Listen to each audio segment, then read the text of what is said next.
Most of you are familiar with this hose. It goes right here.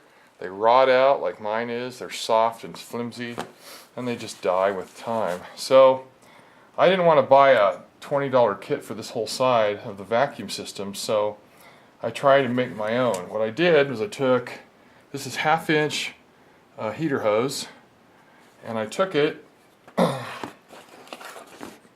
block of wood, put 2 screws in. The inside distance is 4 inches, literally 4 inches. Okay, so what I did is I took the end and put it next to one, brought the other over like that. This is a 4x4, so that's got to be 3.5 inches this way. Yeah, 3 3/8. Okay, so then what I did was I took a heat gun and I sat it here for like 10 minutes and I watched the color of the rubber. It gets a little funny looking. You can tell it's starting to get heated up good, and make sure it's heated real well. And when I pulled it off, it was like this, and it kept straightening and straightening. It got to about like that, and then it stopped. And that's not horrible. So what I did, when you take it like this, you could probably see that it's pinched right here. You see that? It's a lot narrower. It kinks. So then what I did is, this is copper pipe. It could be anything. I think this is 3/8, which means its ID is 3/8, and it fits in perfect. I cut this end off, a 1/4 inch long piece of 3/8.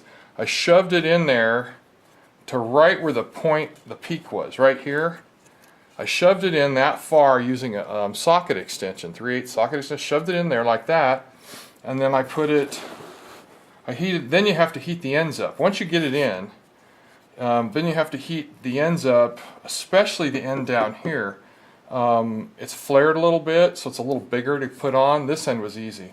So you heat the end up, shove it on there real good, and you can heat this end up or not. I slid on probably 3/4 of an inch. It's tight, and now I have it. And the copper tube keeps it from collapsing right there. If I did it over again, I'd put in 2 pieces of copper tube, maybe a 1/2 inch apart, but it's not pinched, it's not squeezed, it's fine.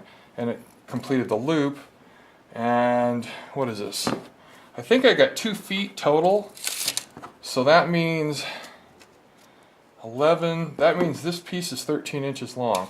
But I cut some off of it, it was too long. So if you bought a foot of 1/2 inch heater hose, you could make this for yourself. Put something that fits inside of it, just a little bit to hold it from kinking, and you're good. So I threw that on there, and it cost, I don't know, $1, a little bit of time. So anyway, just something I did the other day, thought I'd show it to you. It's useful. I know someday these vacuum hoses will get replaced. Most of them are still okay. I've done some testing on them, so I'm not terribly worried about it. But that's it for now. See you, bye.